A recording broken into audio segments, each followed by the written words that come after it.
Seaman ako, pre. Seaman. Ang Magna Carta, na pinirmahan niya, siguro nakakukin yun nung nagpirma. Ha? Bakit ka mo nakakukin siya? Hindi niya alam ang Magna Carta, pahirap sa seaman yun. O na-aksidente ka sa barko, hindi ka basta-basta mag-claim. Mag-ano ka, magdideposito ka na 200,000. Doon sa, bago ilaban niya, punta sa Supreme Court.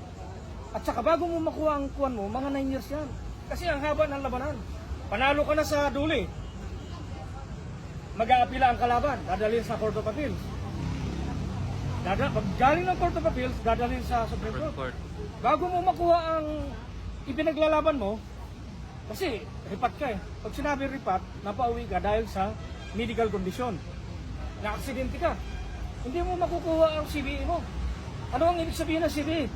Collective bargaining agreement mo. So, ibig niya sabihin, sir, ito si BBM Walang pintagtao yan, pre.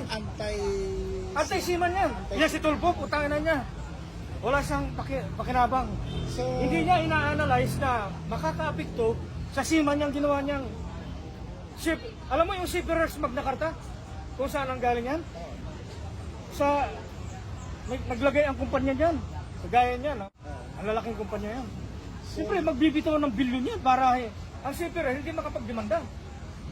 Oh. So, antay pala yan. Anti-seaman yan. Anti-seaman. Bakit, sir, kaya hindi kayo nagprotesta dyan? Hindi, ang daming rally na ginanap dyan. Hindi mo, bro. Talagang, Kasi nagkaroon ng lagayan dyan para mabuo yung Shipbuilders Magna Carta. kaya pala, sir, natakpata nila, sir, ang pera. Ay, oo, kasi bilyon. Pare, kwintuhan ko na kayo. Gaanong napakaraming dambuhalang shipping dito sa Pilipinas. Yung dambuhalang shipping na yan, pag maghati-hati ng lagayan para magkaroon ng batas, hindi naman Magna Carta yan. Ang Magna Carta, nagtulutukoy dapat yung Protection sa seaman. proteksyon. May proteksyon yan, pero ganun-ganon yan. Yung Tumba-tumba. Magna Carta nilang ginawa, sir, Hindi yun for genuine Magna Carta. protection sa mga... Sa mga bilyonaryo. Oo, sa oligarch. Kay Digong, hindi pwede yan. Ha? Hindi pwede kay Digong yan. Kay Marcos, pwede. Kasi bangag eh. Siguro, nung pumirma siya, naka-cocaine. Ayan, sir. Oo, yun ang totoo dyan. Kaya itong mga gago yung clear na yan, yung nasa Malacanang nakaupo, Yung Yusek ngayon, bago. kupal ng hayop na yan.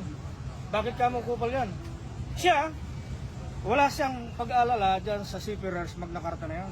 Dapat. Ang nakinabang talaga sa Shipbuilders Magna Carta, shipping. Oh, na-aksidente ka, pare, nabalian ka. Hindi ka basta-basta mag-claim. Dadaan ka sa Supreme Court. Oo. At hindi naman. Pahirap na sa mga seafarers, sir. Mahirap yan. Kasi ang kalaban dyan, naapila yan. Dadalhin sa Court of Appeals. Kitang-kita naman sir na na-aksidente na tapos dadagpo pa Oo. sa tribunal. Hindi niya makatao, sir.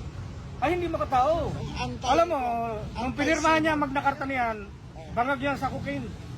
Ayan nga, sir. Ha, bangag. Yung kanyang team, puro na trapo na Timbangan politiko yun, yan. sir. Timbangan. Oo, trapong politiko yan. Kaya mga seaman, panawagan natin. Oo. Huwag nating ibuto ang timbangan. Buti, nandito kayo, na-interview. Sinabi ko ang totoo. Alam natin, Oo. sir. Yung mga supporter niya, puro bangag ang vlogger eh. Oh, ikwentuhan ko ngayon. Ngayon, ang OFW, Seaman, $36 billion a year. Yes, Ang sir. pinapasok yan. $36 billion a year. Dapat talaga sa Ang nagbubuhay ng economy natin, sir, ang mga OFW. OFW at ang mga, Oo. especially ang mga seaman. Oo. Malaki ang contribution, Contribution. sa taxes.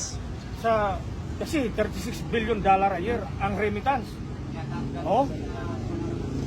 Tingnan mo na lang.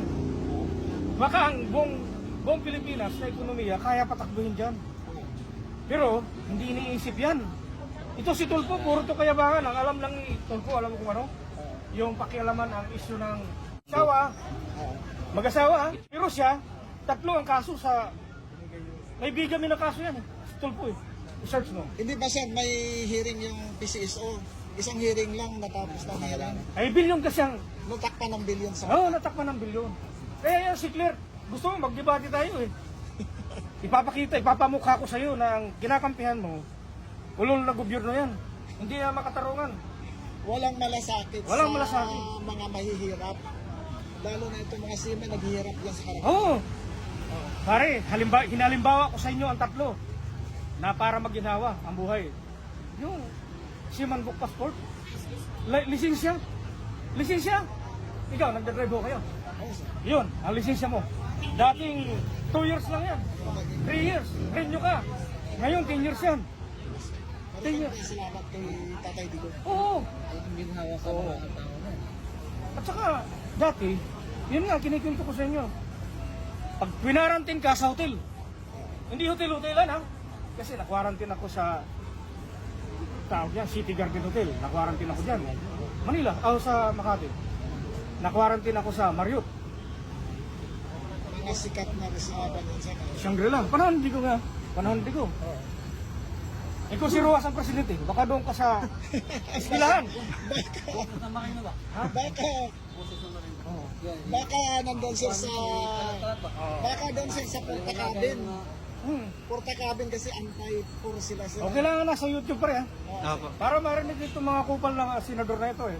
Viralin natin. Oo. Ito ha. Ito ka. Ang pinakadabis kay Digong. Si Digong, makatao. Ngayon, ikumpara natin dito sa kay Marcos. Ito si Marcos, makabangag ito eh. Adik eh. Adik yan. Tingnan mo, ganyan-ganyan ang ngiwi oh. So, Ang umingiwi, isa lang ang sintomas niya. At nakakaupo, matutuko sa pera.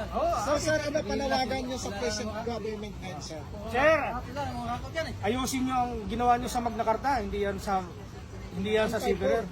Anti-poor yan. Ikaw tulpo. Anti-seaman. Ikaw tulpo ha. Ang ginawa mo sa seaman, hindi yan pang seaman. Pang abnormal yan na trabaho mo. Kontakin mo. Pagka magkakaso, inimanda ng seaman, aabot ng Supreme Court, magbaban pa ka mo, magbaban. Alam mo ba ang ban kung saan kukunin? Saan po, sir? Yung Trinopos nila ang kukunin sa OWA. Ay, ang daming OFW. Bakit mo sa OWA kukunin? Doon pa nga lang, labag na sa batas yan eh. Kasi nawalan ng rights ang seaman na magdemanda. Pero against sa constitution natin yan sir, paano na ipasa yung batas na yun? Ay, pagpira ang nangusap, kahit tagilid, kahit na nakatulog, pasado yan. Bawal sa constitution natin yan. Oh. Pagpira ang umiral, alam mo ba, bilyon dyan ang ipinasa ng mga shipping lines. Lahat ng shipping lines, nag-ambag-ambag yan. Para maipasa. Para maipasa yan. Yung anti-seaman. Yung Seaman's for Magna Carta. Anti-seaman yun sir eh. Oo, anti-seaman nga. Kasi hindi makakatwiran na pag ikaw na kasakit, mag-ban ka pa ng 200,000. Oh, Saan mo kukunin ng 200,000? Yun Kung walang ang pera. propose nila sa OWA. At saka ngayon, hindi na. Hindi na basta-basta. Alam mo kung bakit? Oh. Nagkaroon ng pangil ang shipping lines. Oh. Pwede kang hindi siputin sa ring. Eh. Oh, So talagang hindi makatao. hindi makatao. Kaya si Bangag, yung kanyang pagkukukin, diyan napunta. Kahit matulog. Hindi pinag-aralan yung tunay Ah, hindi. na batas na kung makatao. Pangilatong tulpo na to, hayop to eh. Sarap murahin eh. Diyan sa Magna Carta for Seafarer yan. Ha? Sige sir. Ilang years ka ng seaman, sir? Mula noong 1993, Seaman na. Hanggang ngayon. 32? Ikot 31 na lang years. sir ang buong mundo. Ay, ikot na. Dito lang sa Pilipinas, hindi nakaikot eh. Sige sir ha. Oh. Ikalat mo yan. Iparating natin kay ano yan, kay Bangag. Yung mga supporter niya na kupal din na walang alam. Hoy, tingnan nyo maigi ang Seafarer. Kung natutuwa ba dyan sa Magna Carta na pinirmahan ni Bangag. Kung walang pirma ni Bangag, binito yan. Walang problema. Hindi ako magsasalita, hindi ako aangal. Ibig sabihin, makasiman siya. Hindi yan makasiman si Bangag. Maka-oligarch. Yun ang totoo. Si Digong, siningil si Lucitan. On air. Bayad si Lucitan.